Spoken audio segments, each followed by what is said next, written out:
The moon is in the distance in downtown Indianapolis, a beautiful skyline, a clear sky that we can actually see this morning because we don't have any rain showers or very many clouds to start our Thursday. Glad you're up with us here on 13 Sunrise. I'm Julia, along with Julia and Sean on a dry start, which we haven't been able to say for a little while, but it is a little cooler out there. Yeah, definitely cooler. Notice that when you walk out, but you will also notice it's dry. We've kind of had, it seems like a little wash. Oh boy, I tell you what, yeah, it's nice to see. It's kind of the trade-off here. It is certainly a crisp morning. But it is going to be nice and dry for most of us for a large part of today here. Let's get you going earlier this morning. So we didn't have a blanket of clouds for much of the overnight. And then we've got a little sneaking in now, but too late. The temperatures have dropped well into the 30s. 36 Lafayette, 38 Indy, now 39 in Kokomo. Patchy frost very much in play here this morning because we don't have a lot of wind. Beautiful start as we look on the campus of IU right now. We're at 38 west-southwest wind, roughly about 5 miles per hour. So we go from the 30s to near 60 degrees this afternoon. As we move into midday, that little deck of clouds moves out. Again, beautiful day lining up for us, but with one exception. We're watching this zone here. This is by 6 p.m. I do expect we're going to have some gusty showers and thunderstorms that will approach the metro by the time we get to 8 o'clock.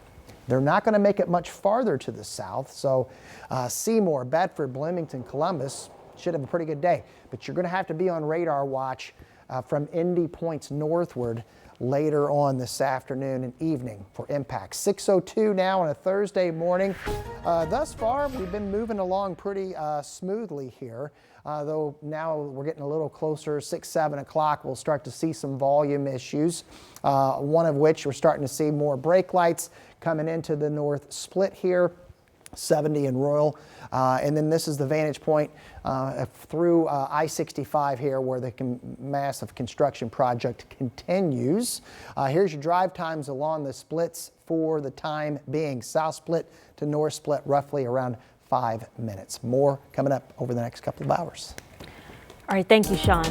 Well, police are actively investigating how an Indianapolis mom ended up dead after what was supposed to be a prom after party for her teen.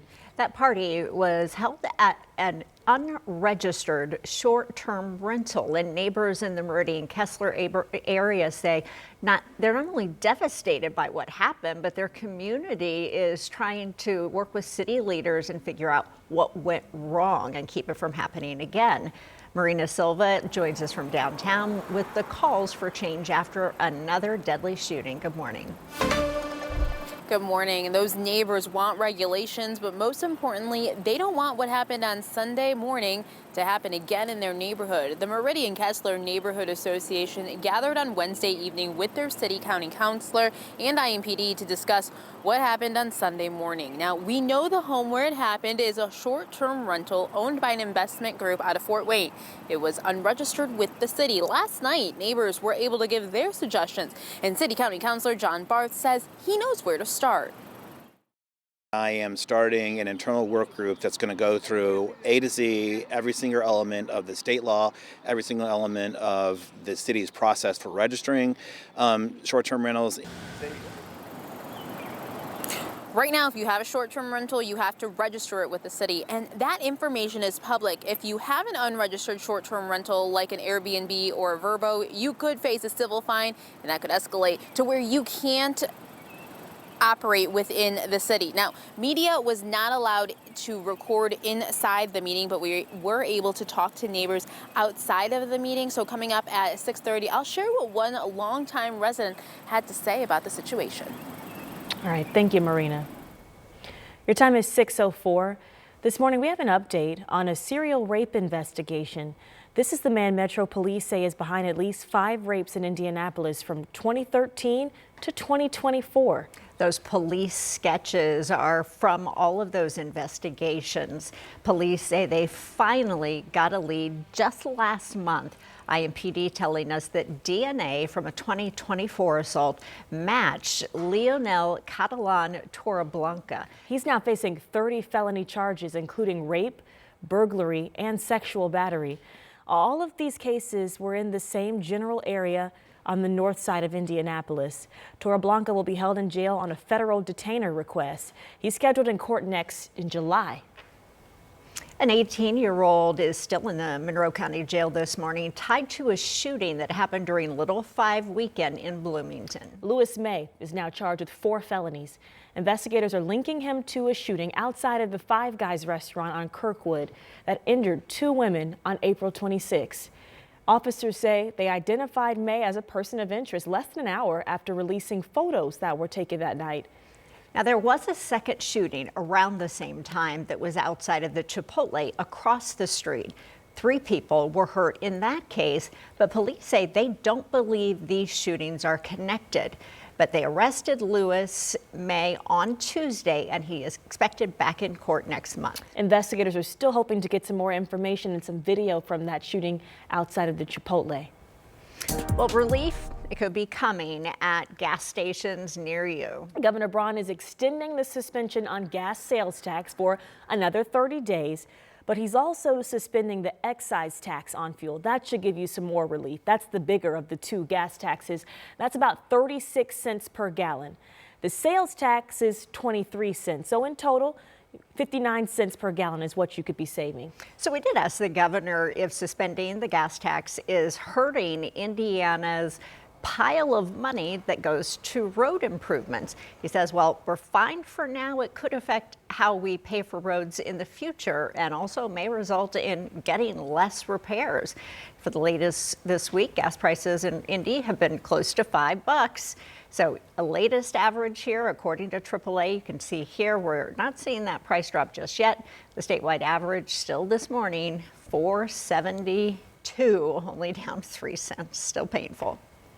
Well, parents, if your kids have an electric bike or if you're maybe thinking of getting them one, you'll want to listen to this. Now, doctors say they are urging you to buy the safety gear with the bike. They say they are seeing more and more patients with traumatic head injuries and brain injuries.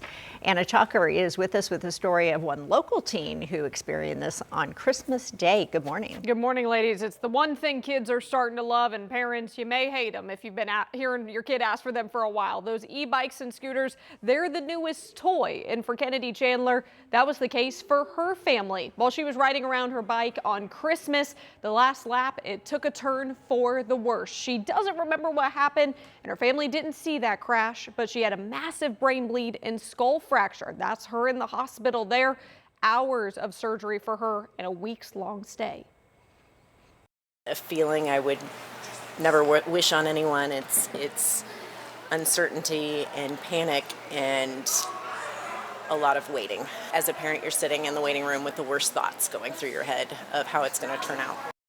Now, Kennedy was not wearing a helmet when she crashed, but she planned on getting a fitted one the next day. And she's encouraging all kids now to wear that protective gear, even if you think it doesn't look cool or if it won't help.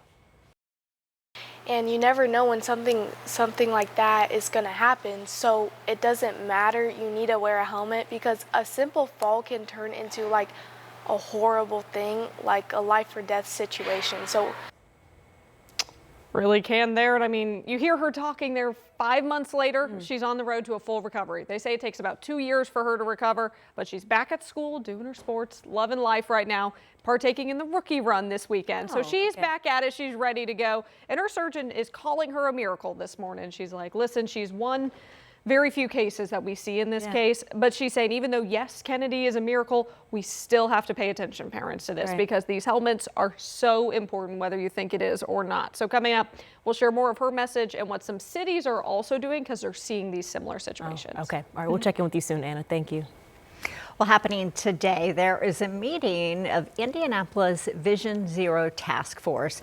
The panel is reviewing the 2025 Vision Zero annual report. That will give us some new information how this city is doing in making these changes to eliminate traffic-related deaths and serious injuries. Gets underway at 4 o'clock at the City County Building. Hey, Sean. Yeah, good morning, Julia. Everybody get ready. Chilly start waiting on you, and we're waiting on the sunrise here, about 40 minutes officially. Going to be nice here, and because of that lack of cloud cover, temperatures in the 30s this morning. But we got to warm up and some rain chances to time out in the forecast. Everything fallout from the failure to pass redistricting in Indiana carried into this week's primary election, why one state senator says he doesn't regret his stance.